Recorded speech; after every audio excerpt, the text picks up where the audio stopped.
नमस्कार दोस्तों, स्वागत है आप सभी का ऑनलाइन एडाहोस्ट यूट्यूब चैनल पर। इस वीडियो में हम बात कर रहे हैं एक बड़ी और लेटेस्ट अपडेट के बारे में, जो कि संबंधित है यूपी टीईटी को लेकर, यूपी टीईटी की रिवाइज आंसर की के बारे में। जी हाँ दोस्तों, जैसा कि आप जानते हैं, यूपी टीईटी को लेकर जैसी कोई नई और बड़ी जानकारी सामने निकल कर आती है तो सबसे पहले आप सभी को ऑनलाइन एडाहोस्ट यूट्यूब चैनल के माध्यम से दे दी जाती है। इस वीडियो में हम बात कर रहे हैं यूपी टीईटी को लेकर। अगर बात की जाए 20 गलत प्रश्नों पर सबको कॉमन नंबर के साथ साथ लो हो गया इस प्रश्न के बारे में, यूपी टीईटी के रिवाइज उत्तर कुंजी के बारे में। जब से यूपी टीईटी की परीक्षा हुई है तभी से अभ्यर्थी सबसे ज्यादा अगर किसी चीज से परेशान थे तो वो थे निश्चित तौर पे यूपी टीईटी को लेकर आंसर की के बारे में।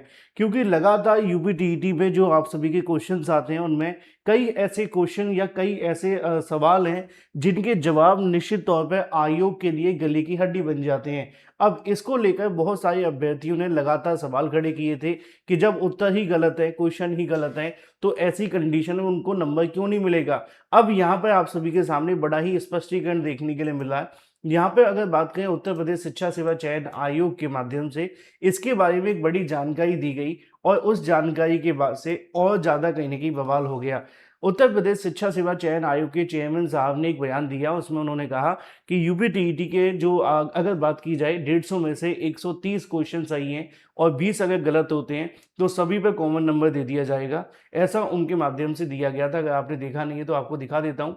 ये समाचार पत्र आपको देखने के लिए मिला था, जिसमें अगर बात की है चयन आयोग के विशेषज्ञों की, इसमें जानकारी दी गई थी कि यूपी टीईटी को उत्तर कुंजी में जो सवाल उठे हैं उस पर उत्तर प्रदेश शिक्षा सेवा चयन आयोग विशेषज्ञों की राय लेगा। और अध्यक्ष प्रशांत जी के माध्यम से जानकारी दी गई कि वेबसाइट पर आने वाली सभी शिकायतों और विशेषज्ञों के पास भेजा जाएगा।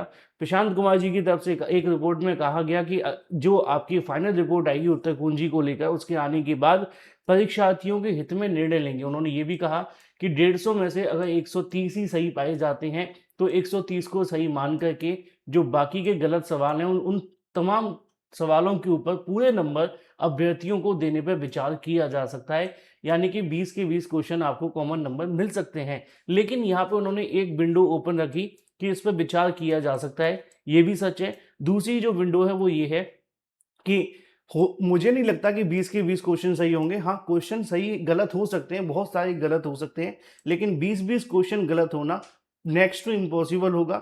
यूपी टीईटी 2017 में हुआ था, उसमें 14-15 क्वेश्चंस को लेकर विवाद हुआ था। और अब इसके बाद यूपी टीईटी में पहले से ही 4-5 क्वेश्चनों को लेकर तो विवाद लगा हुआ है, मैंने आपको बताया भी है। इंग्लिश के तकरीबन अगर बात की जाए कई क्वेश्चनों को लेकर विवाद है, हिंदी के 8-10 क्वेश्चनों को लेकर विवाद है, इसके अलावा और भी कई क्वेश्चन हैं जिनको लेकर विवाद है। अब उत्तर प्रदेश शिक्षा सेवा चयन आयोग के चेयरमैन साहब ने तो कहा है कि अगर 20 क्वेश्चन गलत हुए तो 20 पे आपको 20 के 20 नंबर मिल जाएंगे। लेकिन मुझे ऐसा लगता है कि शायद इतने नहीं होंगे। हाँ, कुछ हो सकते हैं। और हो सकता है कि आयोग उस समय पे कोई और रणनीति बना दे, क्योंकि कई बार आयोग ऐसे करते हैं जिन्होंने उस ऑप्शन को चुना है केवल उनको नंबर दे दिया जाता है, इससे फिर वो नंबर कॉमन नहीं मिलता। लेकिन हालांकि ऐसा होने पे और ज़्यादा विवाद हो सकता है। जैसे कि आपको देखने के लिए मिला, मैंने ये पुरानी आंसर की है। इस प्रकार का स्टार जो लगा होता है, डॉट लगा होता है, इसका मतलब ये होता है कि वो क्वेश्चन गलत है या ऑप्शन गलत है, तो फिर उस पर कॉमन नंबर मिल जाता है। फिलहाल इस वीडियो में इतना ही। Thank you for watching this video.